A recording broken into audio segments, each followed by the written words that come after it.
আসসালামু আলাইকুম রহমতুল্লাহ। রামাদান ইন্সপিরেশন সিরিজে আপনাদেরকে স্বাগতম। আজকে আমাদের ২১ নম্বর পর্ব প্যারেন্টিং সেশনের উপরে চলছে আমাদের আলোচনা। আজকে আমরা যে বিষয়টা নিয়ে আলোচনা করব সেটা হচ্ছে বাচ্চাদেরকে কাজ দেওয়ার ব্যাপারে উৎসাহিত করা, এনকারেজ রেসপন্সিবিলিটি। রাসূল সাল্লাল্লাহু আলাইহি সাল্লাম তার জীবনে দেখিয়ে দিয়েছেন যে বাচ্চাদেরকে কিভাবে ছোট ছোট কাজ দিয়ে তাদেরকে দায়িত্ব জ্ঞান সম্পন্ন করে তোলা যায় এবং আমরা ইসলাম থেকে সে জিনিসটাই শিখতে পারি। প্যারেন্টস হিসাবে আমাদের মেইন একটা লক্ষ্য বা টার্গেট থাকে যে আমরা আমাদের বাচ্চাদেরকে ম্যাচিউর, ইন্ডিপেন্ডেন্ট এবং রেসপন্সিবল করে গড়ে তুলব। যে তারা স্বাবলম্বী হবে, তারা দায়িত্ব জ্ঞান সম্পন্ন হবে এবং তাদের মধ্যে হচ্ছে পূর্ণতা থাকবে, ম্যাচুরিটি থাকবে তাদের চিন্তা ভাবনার মধ্যে। এবং সবাই আমরা চাই যে আমাদের বাচ্চারা এই কোয়ালিটিগুলো নিজেরা অর্জন করুক এবং যখন তারা বড় হয় তখন তারা হচ্ছে রেসপন্সিবল অ্যাডাল্ট হিসেবে বড় হোক এবং তারা তাদের নিজেদের দায়িত্ব সঠিকভাবে বুঝতে থাকুক এবং তাদের কাজের যে কনসিকুয়েন্স সেটাও তারা বুঝতে থাকুক এবং এটাই হচ্ছে তাদেরকে মোটিভেট করবে তাদের যেই জীবনের যে দায়িত্বগুলো সেগুলোকে পালন করার ব্যাপারে। আমরা চাই যে তারা হচ্ছে গুড ডিসিশন মেকার হোক, তারা সিদ্ধান্ত নিতে পারুক সুন্দরভাবে। আমরা চাই যে তারা জানুক কিভাবে গুড রিলেশনশিপ তৈরি করা যায়, পারস্পরিক সম্পর্ককে সুন্দর করা যায়। আমরা জানি যে জীবনের যে আপস অ্যান্ড ডাউনস থাকে, জীবন চলার পথে যে সমস্যাগুলো আসে, সেই সমস্যাগুলোকে কিভাবে ডিল করতে হোক সেটা তারা শিখে যাক। কিন্তু কিভাবে আমরা তাদেরকে সেই পর্যায়ে নিয়ে যাব? সো আমরা দেখি ম্যাক্সিমাম প্যারেন্টসের জন্য যেটা হয় যে বাচ্চাদের জন্য আমাদের ভালোবাসা এত বেশি, এত প্রচুর পরিমাণে থাকে যে বাচ্চাদেরকে কোনো ধরনের কষ্ট দিতে আমরা রাজি হই না। কোনো ধরনের কষ্ট তারা পাক সেটা আমরা চাই না। সো আমরা মনে করি যে আমাদের বাচ্চা সব ক্ষেত্রেই হচ্ছে সাকসেসফুল হবে এবং প্রত্যেকটা ক্ষেত্রে, জীবনের প্রত্যেকটা ক্ষেত্রে আমরা তাদেরকে প্রোটেকশন দেওয়ার জন্য চেষ্টা করি। সো এই কাজ করতে যেয়ে আমরা দেখি যে বাচ্চারা নিজেদের সমস্যাগুলো নিজেরা আসলে বুঝতে শিখে না এবং কোন পর্যায়ে কোন ডিসিশন নিতে হবে সেটা তাদেরকে কখনো চিন্তা করতে হয় না। কারণ আমরা হচ্ছে তাদের জন্য একটা বটবৃক্ষের মতো, একটা ছায়ার মতো যে যখনই যেটা প্রয়োজন হয় আমরা নিজেরা সেটা গুছিয়ে তাদের জন্য তৈরি করে দেই। সো আমরাই ডিসিশন নেই প্যারেন্ট হিসাবে কোনটা তাদের জন্য ভালো স্কুল হবে, কোন ক্লাসে সে যাবে, কোন গ্রেডটা তার জন্য ভালো হবে, কিভাবে সে অ্যাওয়ার্ডস পাবে। এবং বাচ্চা যদি কোনো একটা প্রজেক্টে, স্কুল প্রজেক্ট হোক বা কোনো একটা কাজে স্ট্রাগল করতে থাকে, আমরা নিজেরা হচ্ছে সেখানে ঝাঁপিয়ে পড়ি যে কিভাবে তার সেই প্রজেক্টটা সুন্দরভাবে সম্পন্ন করা যায়, কিভাবে সে হচ্ছে ভালো গ্রেড পেতে পারে। বাচ্চা যদি একটা খারাপ গ্রেড পায় তাহলে হচ্ছে আমরাই দেখা যায় যে টিচারদের সাথে যে রেগে উঠি, টিচারদের কাছ থেকে ডিমান্ড করি কেন বাচ্চা এত কম গ্রেড পেল। এবং এগুলো হচ্ছে খুব কমন সিনারিও এবং আমরা মনে করি যে বাচ্চার বাবা মা হিসাবে আমরা তাদেরকে হচ্ছে এখানে প্রোটেক্ট করছি, তাদেরকে সিকিউরিটি দিচ্ছি, তাদের সমস্যাগুলো সমাধান করে দিয়ে তাদের জন্য আসলে ভালো কিছু করছি। আমরা মনে করি যে এটা খুবই ইম্পর্টেন্ট যে তাদের জন্য গুড গ্রেড পাওয়াটা হচ্ছে সবচেয়ে ইম্পর্টেন্ট, তাদের জন্য ভালো একটি স্কুলে যাওয়া হচ্ছে সবচেয়ে ইম্পর্টেন্ট, তাদের ভবিষ্যতের জন্য যেভাবেই পারা যাক তাদেরকে প্রস্তুত করে একটা ভালো ইউনিভার্সিটিতে বা ভালো একটা লেভেলে পড়াশোনা করানোর জন্য যেভাবেই হোক সেভাবে তাদেরকে সেখানে নিয়ে যাওয়াটাই হচ্ছে আমাদের টার্গেট থাকে। সো সেখানে আমরা দেখি যে আমাদের মেইন টার্গেট থাকে কিভাবে তারা পড়াশোনায় ভালো করবে, কিভাবে ভালো একটা রেজাল্ট করবে। সেখানে খুব কমই আমরা এক্সট্রা কারিকুলার অ্যাক্টিভিটিতে তাদেরকে এঙ্গেজ করি। আর ঘরের কাজের কথা তো বাদই দিলাম যে আমরা বাচ্চাদেরকে কখনো ঘরের কাজ করতে বলিও না যে এটা তাদের পড়াশোনার ক্ষতি করবে। সো সেক্ষেত্রে বাচ্চাকে আমি রেসপন্সিবল করব, বাচ্চাকে কোনো কাজের দায়িত্ব দিব সেটাও আমাদেরকে ভুলে যেতে হয়, সেটাও আমরা চিন্তাও করি না। বাচ্চা তার ঘর পরিষ্কার করবে, দরকার নাই আমি তার ঘর পরিষ্কার করে দিচ্ছি। বাচ্চা তার লন্ড্রি করবে, সেটাও দরকার নাই, আমি সেটা করে দিচ্ছি। বাচ্চা কোনো কিছু ময়লা করেছে, নোংরা করেছে, আমি সেটা পরিষ্কার করে দিচ্ছি তার জন্য। সো আমরা শুধু তাদেরকে বলি, "যাও তুমি পড়াশোনা করো, তোমাকে ভালো গ্রেড পেতে হবে, তুমি তোমার হোমওয়ার্ক সুন্দরভাবে করো, এটাই তোমার মেইন কাজ।" সো এটা হচ্ছে আমাদের ফ্যামিলিয়ার পিকচার এবং এটা আমরা করি আমাদের ভালোবাসার কারণে। আমরা চাই বাচ্চারা ভালো করুক। কিন্তু আমরা কখনো এটা চিন্তা করি না যে বাচ্চারা আসলে রিয়াল লাইফ এক্সপেরিয়েন্স এখানে পাচ্ছে না। আমরা সমস্ত কিছু তাদের কাছ থেকে হাইড করে রাখছি এবং সেই হাইড করে রেখে তাদেরকে আমরা বলছি, তারপরে যখন তারা একটু বড় হচ্ছে তাদেরকে দুনিয়ার বুকে ছেড়ে দিচ্ছি এবং বলছি যে এখন তোমরা সামলাও। সো আসলে এটা আমরা তাদেরকে কোনোভাবেই হেল্প করা হচ্ছে না। সো আমরা দেখি যে আম আম এই ধরনের প্যারেন্টিং এর কারণেই আমাদের বাচ্চারা এমনভাবে গড়ে ওঠে যে তারা স্কুলে খুব ভালো করে, ভালো ইউনিভার্সিটিতে যায়, ভালো ইউনিভার্সিটি থেকে গ্র্যাজুয়েট হয়ে বের হচ্ছে, ভালো ডিগ্রি নিয়ে বের হচ্ছে, মাস্টার্স, পিএইচডি করছে। কিন্তু যখন তারা রিয়েল লাইফে এন্টার করে তখন দে ক্যান্ট ম্যানেজ দেয়ার লাইফ। তারা তাদের লাইফ ম্যানেজ করতে পারে না। তারা ৩০ বছর বয়স হয়ে যায়, তখনও তারা দেখা যায় যে বাবা-মার উপরে ডিপেন্ড করে। প্রত্যেকটা ডিসিশন তো নেওয়ার আগে হচ্ছে সে বাবা-মাকে জিজ্ঞাসা করে এবং সেখান থেকে দেখা যায় তার নিজের লাইফের স্ট্রাগল শুরু হয়ে যায়। তার নিজের ফ্যামিলিতে স্ট্রাগল শুরু হয়ে যায় এবং আমরা আশা করি যে সে যখন তার নিজের লাইফ শুরু করবে অটোমেটিক্যালি সে এগুলা শিখে যাবে। কিন্তু আসলে দেখা যায় যে বাচ্চা বিয়ে করলো, সন্তান হলো, জব করছে কিন্তু তারা রেসপন্সিবল হয়ে গড়ে ওঠে না। এটা তখন তাদের জন্য অনেক বেশি ওভারওয়েলমিং হয়ে যায়। কারণ তারা শিখে নেয় যে কিভাবে এটা ম্যানেজ করা লাগে। সো এই পরিস্থিতিতে আমরা চিন্তা করি যে তারা পূর্ণবয়স্ক হচ্ছে কিন্তু তাদের মধ্যে ম্যাচুরিটি আসছে না। তারা স্বনির্ভর হতে পারে না, তারা রেসপন্সিবল হতে পারে না। এটা এমন না যে তারা খারাপ, এটা এমন না যে তাদের মধ্যে সেই কোয়ালিটিগুলো নেই। তার মানে হচ্ছে যে আমরা তাদেরকে যেভাবে তৈরি করার কথা সেভাবে আসলে তাদেরকে তৈরি করি নাই, যে কারণে হচ্ছে পরবর্তী জীবনে যেয়ে তাদেরকে সেই স্ট্রাগলগুলো করতে হচ্ছে। সো এখানে আমাদেরকে যেটা করতে হবে সেটা হচ্ছে যে বাচ্চাদেরকে তাদের যেই যখন যে পরিস্থিতি রয়েছে সেই পরিস্থিতিতে বা তার ডে টু ডে লাইফে তাদেরকে আসলে ডেইলি রেসপন্সিবিলিটি সম্পর্কে তাদেরকে অ্যাওয়্যার করতে হবে। তাদেরকে শিখাতে হবে যে আল্লাহ সুবহানাহু ওয়া তাআলা আমাদেরকে যে জন্য এই পৃথিবীতে পাঠিয়েছেন সেখানে আমরা সবাই রেসপন্সিবল কোনো না কোনো কাজের জন্য।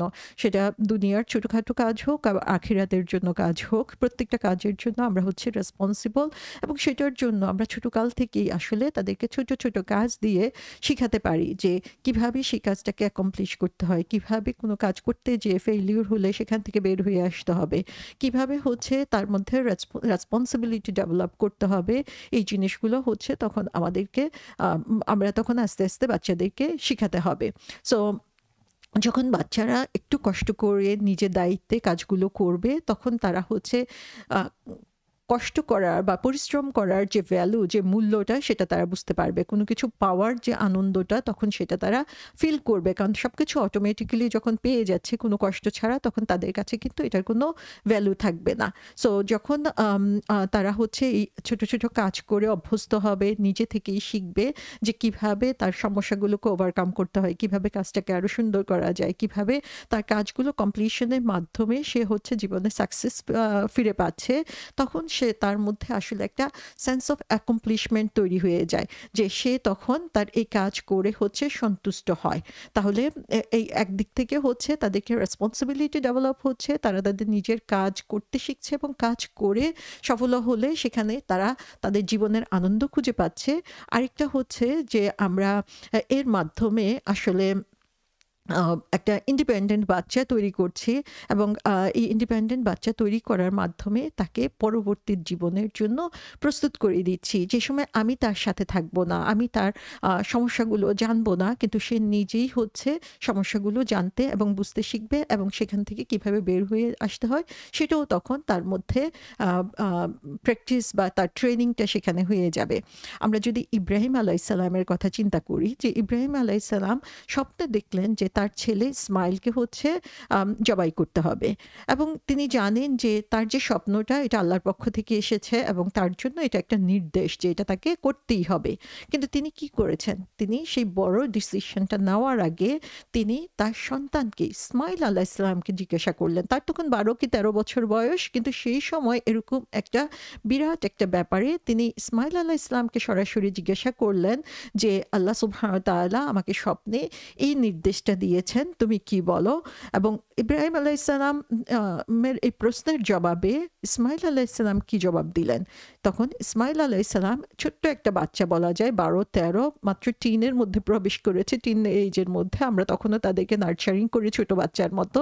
সেই বাচ্চা তখন জবাব দিল যে যদি এটা আল্লাহর পক্ষ থেকে এসে থাকে, আল্লাহ যদি তোমাকে নির্দেশ দিয়ে থাকে এটা করার জন্য, তাহলে তুমি আমাকে আল্লাহর নির্দেশ পালনে সেখানে জোরালো পাবে, স্টেড ফার্স্ট পাবে, সেখানে আমি দৃঢ় হয়ে থাকবো। তো সুবহানাল্লাহ, এই যে তার কথা, এই যে তার কথার মধ্যে যে ম্যাচুরিটি, সে ম্যাচুরিটিটা কিভাবে এসেছিল? সে নার্চারিংয়ের কারণে, যে আল্লাহ সুবহানাহু ওয়া তাআলা তাকে সেই সুযোগটা দিয়েছিল। এবং ইব্রাহিম আলাইহিসসালামও দেখেন যে কোনো ডিসিশন মেক করার আগে তার সাথে কথা বলে তারপরে হচ্ছে জিনিসটাকে তিনি তার লাইফে এস্টাবলিশ করতে চেয়েছেন।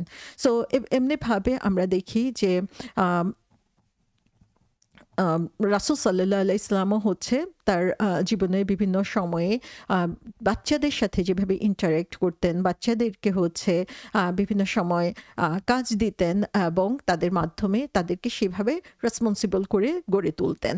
সো যখন আমরা হচ্ছে বাচ্চাদের মধ্যে এই রেসপন্সিবিলিটিটা ডেভেলপ করব, দায়িত্ব জ্ঞান এর ব্যাপারে তাদেরকে উৎসাহিত করব, তাহলে একটা জিনিস আমরা দেখব, ফার্স্ট দুইটা জিনিস আমরা এখানে দেখতে পাচ্ছি। একটা হচ্ছে যে তাদের ক্যারেক্টার বা চরিত্রের মধ্যে এটার একটা ছাপ পড়বে, যার মাধ্যমে আমরা দেখব যে সেই বাচ্চাটার মধ্যে একটা সেন্স অফ সেলফ ওর্থ, যে তার নিজের একটা মূল্য রয়েছে এবং সে যে জিনিসটা করছে সেই জিনিসটার একটা ভ্যালু রয়েছে, সেটা সে বুঝতে পারবে। সে স্বনির্ভর হয়ে গড়ে উঠবে, দায়িত্ব জ্ঞান সম্পন্ন হয়ে গড়ে উঠবে, এটা তার ক্যারেক্টারের মধ্যে আমরা দেখতে পাবো। এবং সেকেন্ড যে জিনিসটা, সেটা হচ্ছে আমরা দেখব যে তাকে তার অ্যাডাল্টহুডে প্রবেশ করার জন্য বা পূর্ণবয়স্ক হয়ে ফুল রেসপন্সিবিলিটি নিয়ে সে যখন তার সেই অ্যাডাল্ট লাইফে এন্টার করবে, সেই সময়ের চ্যালেঞ্জ, সেই সময়ের যে অপরচুনিটি, সেগুলোর জন্য তাকে প্রস্তুত হওয়ার সুযোগ আমরা এখানে দিচ্ছি। এবং থার্ড যে জিনিসটা আমরা দেখি, সেটা হচ্ছে যে এই রেসপন্সিবল বাচ্চা হচ্ছে বেশি বেশি করে সোসাইটিতে কন্ট্রিবিউট করতে পারবে, কারণ হচ্ছে তাদের নিজেদের মধ্যে একটা পজিটিভিটি থাকবে এবং সে পজিটিভ ইম্প্যাক্টটা তারা তাদের কমিউনিটিতেও ফেলতে পারবে। তো এখানে আমরা দেখি যে রাসূল সাল্লাল্লাহু আলাইহি ওয়াসাল্লাম বলেছেন যে তোমাদের প্রত্যেকে হচ্ছে একজন শেফার্ড। শেফার্ড হচ্ছে মেষপালক, যে প্রত্যেকেই হচ্ছে একজন করে গার্জিয়ান এবং সে তার অধীনে যা কিছু রয়েছে সেটার জন্য দায়িত্ব সম্পন্ন, দায়িত্বশীল। সো যে হচ্ছে একটা দেশের শাসক, তার দায়িত্ব হচ্ছে সেই দেশের পুরো মানুষের উপরে এবং সে সেটার জন্য রেসপন্সিবল। যে হচ্ছে একটা ফ্যামিলির গার্জিয়ান, সে তার ফুল ফ্যামিলির জন্য দায়িত্বশীল। একজন মহিলা তার হাজব্যান্ডের ফুল সংসারের জন্য সে হচ্ছে রেসপন্সিবল, এবং একজন চাকর হচ্ছে তার মালিকের যে সম্পদ সেটাকে রক্ষণাবেক্ষণের জন্য রেসপন্সিবল। সো যে কোনো দৃষ্টিকোণ থেকে আমরা দেখি যে সবাই হচ্ছে শাসক থেকে শুরু করে একজন পর্যন্ত, স্লেভ পর্যন্ত, দাস পর্যন্ত, আমরা দেখি যে প্রত্যেকেরই যার যার ক্ষেত্রে শেষে রেসপন্সিবল। তো এই রেসপন্সিবল বলতে, গার্জিয়ান বলতে যে হাদিসে যে শব্দটা ব্যবহার করা হয়েছে সেটা হচ্ছে শেফার্ড, মেষপালক। তো আমরা জানি যে রাসূল সাল্লাল্লাহু আলাইহি ওয়াসাল্লাম সহ নবীদের অনেকেই ছিলেন মেষপালক, কারণ এটা হচ্ছে আল্লাহ সুবহানাহু ওয়া তাআলার একটা হিকমা, যে এর মাধ্যমে তিনি আসলে মানুষকে, যারা দায়িত্ব জ্ঞান সম্পন্ন, তাদের দায়িত্ব জ্ঞানকে বাড়ানোর জন্য বিশেষ একটা সুযোগ তিনি এখানে নিয়েছেন এবং বাচ্চাকে সেই সুযোগটা এখানে দেওয়াটা হচ্ছে বাবা মা হিসাবে আমাদের কাজ। সো যখন বাচ্চারা ছোট থাকে তখন তারা হচ্ছে স্টিল ইন দ্য প্রসেস, যে তারা তখনও শিখছে সঠিক কোনটা, ভুল কোনটা, কোন এনভায়রনমেন্টে কিভাবে আমাকে কি বিহেভ করতে হবে, সেটা তখন বাচ্চারা শিখছে ছোটকাল থেকে। সো বাবা মার রেসপন্সিবিলিটি হচ্ছে বাচ্চাকে কিভাবে এটা শিখবে এবং কোনটা রাইট এবং রং সেটা শো করা, কিভাবে কোন এনভায়রনমেন্টে কিভাবে রিয়েক্ট করবে সেটা বাচ্চাকে শেখানো, এবং সো দ্যাট তারা হচ্ছে নিজেরা পরবর্তীতে জানতে পারে যে এই লাইফ এক্সপিরিয়েন্স তাদের পরবর্তীতে কাজে লাগবে। সো এই দুনিয়াতে হচ্ছে বাচ্চা যখন আসে সে হচ্ছে একদম নতুন, সে কিছুই জানে না। সেখানে বাবা মা হিসেবে আমরা হচ্ছে এক্সপিরিয়েন্সড, এবং সেই এক্সপিরিয়েন্স বাবা মার কাজ হচ্ছে তাদের এক্সপিরিয়েন্স দিয়ে তাদেরকে গ্রো করতে হেল্প করা, তাদেরকে বাড়িয়ে তোলা, তাদেরকে সুযোগ দেওয়া, তাদেরকে আল্লাহ যে ফিতরা দিয়েছে সেই ফিতরাকে বিকশিত হওয়ার সুযোগ দেওয়া, এবং সেটাই হচ্ছে একজন শেফার্ড হিসাবে, একজন মেষ পালকের মতো একজন বাবা মায়ের কাজ। সো একজন মেষ পালক থেকে আমরা আসলে কি শিখতে পাই এখানে, যে একজন বাবা মা হিসাবে আমাদের দায়িত্বটা কি, আমরা কিভাবে সেটা পালন করতে পারি। নাম্বার ওয়ান, আমরা দেখি যে একজন মেষ পালকের কাজ কি, একজন গার্জিয়ান বা একজন শেফার্ডের কাজ কি। নাম্বার ওয়ান হচ্ছে রেসপন্সিবিলিটি, যে দায়িত্ব জ্ঞান।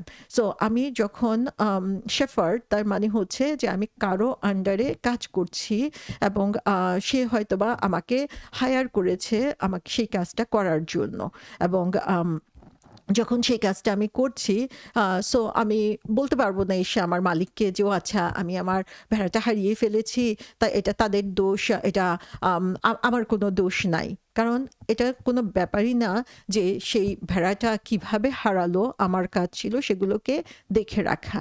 সেম থিং আমরা যদি চিন্তা করি যে আমাদের সন্তানদের দেখে শুনে রাখার জন্য আমরা হচ্ছি সেই মেষপালক, তাহলে আমরা বলতে পারবো না যে হ্যাঁ আমার বাচ্চারা কথা শুনে নাই, আমার বাচ্চারা হচ্ছে নিজেরা খারাপ, সে কারণেই তারা পথভ্রষ্ট হয়েছে। বরং আমাদের কাজ হচ্ছে তাদেরকে টেক কেয়ার করা, তাদের রক্ষণাবেক্ষণ করা এমনভাবে যেন তারা লস্ট হয়ে না যায়, যেন তারা হচ্ছে সঠিকভাবে এই পৃথিবীর বুকে চলতে পারে। সো এটা হচ্ছে ফার্স্ট জিনিস, যে নিজের মধ্যে এই দায়িত্ব জ্ঞানের যেই দায়িত্ব জ্ঞান সেই সম্পর্কে সচেতন হওয়া। সেকেন্ড যে জিনিসটা আমরা দেখি একজন শেফার্ড হিসাবে, সেটা হচ্ছে ধৈর্য। সো যেটা আমি আগেও বলেছি যে প্রত্যেক ম্যাক্সিমাম নবী রাসূলে হচ্ছে শেফার্ড বা মেষপালক ছিলেন, কারণ হচ্ছে এটা ধৈর্য বাড়াতে হেল্প করে। এবং আমরা দেখি যে যখন মেষকে চড়াচ্ছে মাঠের মধ্যে, তখন তারা হচ্ছে কিছুক্ষণ খেলবে, কিছুক্ষণ হয়তো বা মারামারি করবে, তারা তাদের মতো ঘুরতে থাকে। সো তারা যেটা করতে থাকে সেটা তাদেরকে করতে দিতে হয়, এবং তখন তাদেরকে আমরা জোর করে কোনো কিছু আসলে করাতে পারি না। সো তাদের নেচার অনুযায়ী সেটা বুঝে তাদের সাথে সেভাবে চলাটাই হচ্ছে এখানে ধৈর্য। সো এখানে আমরা দেখি যে কিভাবে তাদের সাথে যেই ভেড়াগুলো, তারা কিন্তু কথা বলতে পারছে না, আমরা তাদেরকে বুঝতে পারছি কিভাবে তাদের নেচার দিয়ে, তাদের ক্যারেক্টার থেকে, এবং এক একটা ভেড়ার সাথে আমাদের অ্যাটিটিউড হবে এক এক রকম। সো সেরকমভাবেই আসলে আমাদের বাচ্চাদের সাথে আমাদের যে পথ চলা, সেটা হচ্ছে ধৈর্যের সাথে হতে হবে। বাচ্চাদের নেচার অনুযায়ী আমাকে বুঝতে হবে কাকে কতটুকু সময় দিতে হবে এবং কখন সে রেডি পরবর্তী স্টেপের জন্য। থার্ড যে জিনিসটা সেটা হচ্ছে প্রোটেকশন, অর্থাৎ রক্ষা করা। সো এখানে আমরা দেখি যে একজন মেষপালকের কাজ কি, মেষপালকের কাজ হচ্ছে যদিও মেষের বা ভেড়াগুলোর শত্রু হচ্ছে বাঘ, নেকড়ে বাঘ, কিন্তু তারা কিন্তু সেই ব্যাপারে সবসময় সচেতন থাকে না, কিন্তু তাদেরকে রক্ষা করা, তাদেরকে নিরাপদ স্থানে রাখা, সেটা দায়িত্ব হচ্ছে ভেড়ার। শুধু সেটাই না, বরং অন্য যে কোনো জিনিস থেকে, যেমন হচ্ছে খারাপ ওয়েদার, খারাপ টক্সিক ফুড বা যে কোনো ধরনের বিপদ থেকে তাদেরকে রক্ষা করার দায়িত্ব হচ্ছে শেফার্ডের বা মেষপালকের। তাহলে এখানে আমরা দেখি যে একজন মেষপালকের কাজ হচ্ছে তার আন্ডারে যা রয়েছে সেগুলোকে যে কোনো বিপদ থেকে, যদিও তারা সেই ব্যাপারে সচেতন না যে কি হচ্ছে, এখন ঝড় আসতেছে, এখন আমাদেরকে ফিরে যেতে হবে, সেটা ভেড়া হয়তো বা সবসময় বুঝতে পারবে না, তারা খেলতেই থাকবে। তো সেরকম একজন পরিবারের গার্জিয়ান হিসাবে বাচ্চার কখন কোন পরিস্থিতিতে কি লাগছে, তার প্রোটেকশনের জন্য কি লাগবে, তাকে ফুল প্রোটেকশন দেওয়ার দায়িত্বটা হচ্ছে আমার মধ্যে চলে আসে। তাদেরকে একটা ভালো এনভায়রনমেন্ট দেওয়া, খারাপ জিনিস থেকে দূরে সরিয়ে রাখা, কোনটা খারাপ সেটা তাকে বুঝতে শেখানো, এগুলোই হচ্ছে প্যারেন্টস হিসাবে আমাদের কাজ।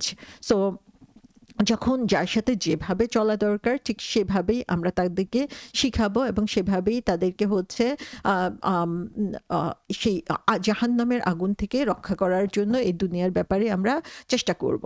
একজন মেষপালকের আরেকটা ভূমিকা আমরা দেখি, সেটা হচ্ছে বেটার ভিশন। যে ভেড়াগুলো কি হয়, ভেড়াগুলো যখন চলে তখন তারা হচ্ছে মাটির দিকে তাকিয়ে থাকে, তাদের হচ্ছে লিমিটেড আইসাইট থাকে, তারা হচ্ছে খুব বেশি দূর দেখতে পারে না। কিন্তু মানুষ হিসাবে আমরা হচ্ছে তাদের চেয়ে অনেক উঁচুতে, আমরা অনেক দূর পর্যন্ত দেখতে পারি। সো তাদের চেয়ে আমাদের অ্যাডভান্টেজ হচ্ছে আমরা দূরে কি আছে সেটাও আমরা দেখতে পাই। তো একজন বাবা-মা হিসাবে সন্তানের প্রতি আমাদের যে দায়িত্ব সেটা হচ্ছে যে বাচ্চারা তাদের নিজেদের জগৎটাই শুধু চিনে। তারা শুধু তার সারাউন্ডিংস এ কি আছে সেটা নিয়েই মোর ফোকাস থাকে। কিন্তু একজন গার্জিয়ান হিসাবে আমাদের হচ্ছে বেটার ভিশন থাকবে যে চারিপাশে কি অবস্থা, তার চারপাশের যে এনভায়রনমেন্ট, সে এনভায়রনমেন্টটা কতটুকু সেফ, সে কাদের সাথে মিশছে, কোথায় যাচ্ছে, কি ধরনের টুলস ইউজ করছে, এই সমস্ত ব্যাপারগুলো হচ্ছে আমরা তাদের চেয়ে বেশি দেখতে পাই এবং সে কারণে তাদেরকে সে সচেতন হয়ে তাদের জন্য সেই নিরাপদ একটা পরিবেশ তৈরি করাও হচ্ছে আমাদের কাজ।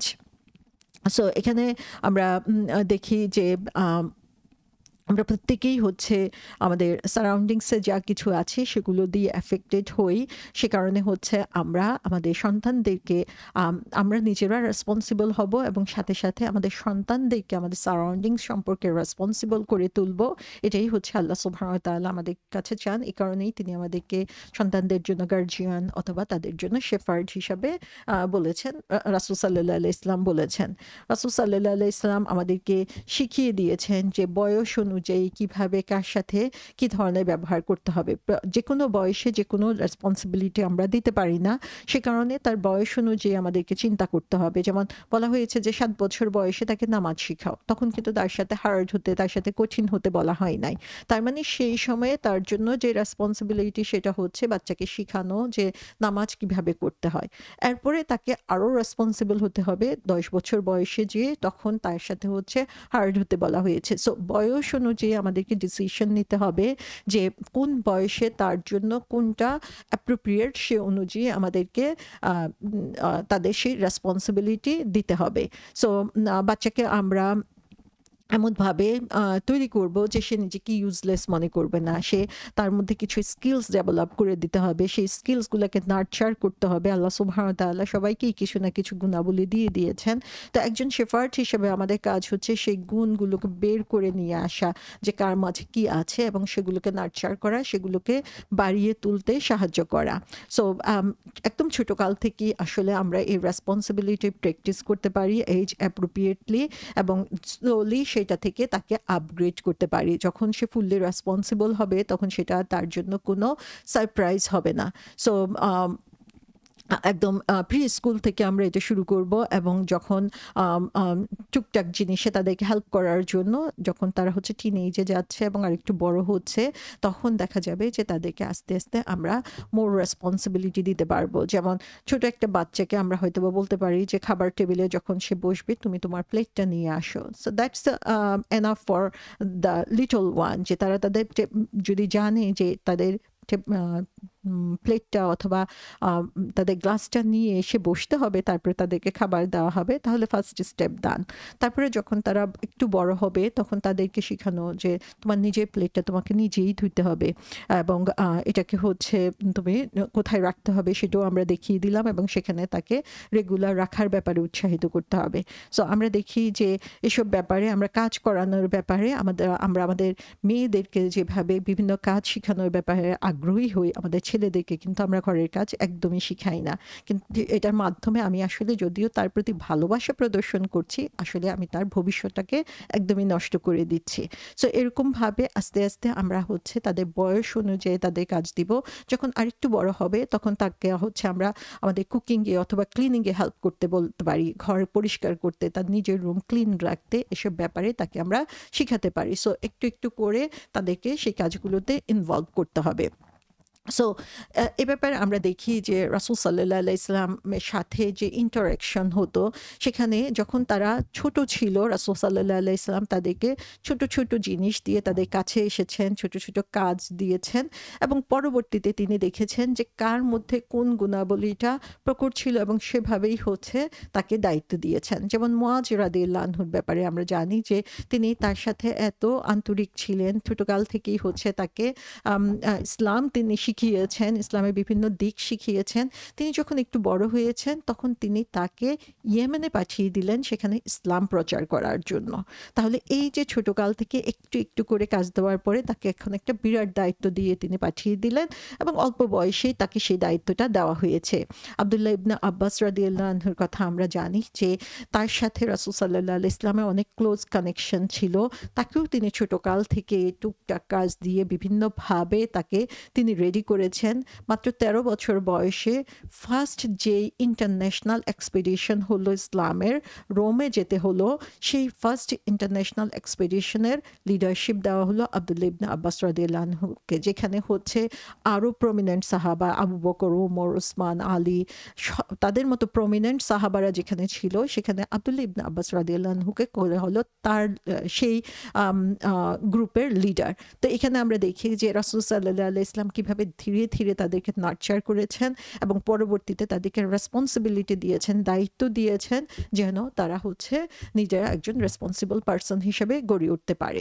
তাহলে আমাদেরকে যে কাজগুলো করতে হবে সেটা হচ্ছে আমরা নিজেরা রেসপন্সিবল হব এবং তার সাথে সাথে এইজ অ্যাপ্রোপ্রিয়েট কাজ তাদের জন্য অ্যাসাইন করব। যে বয়সের জন্য যে কাজটা অ্যাপ্রোপ্রিয়েট মনে হবে, এক একজনের ম্যাচুরিটি এক এক রকম থাকে, সে অনুযায়ী কিন্তু একদমই কিছু করতে দিব না, সেরকম যেন না হয়।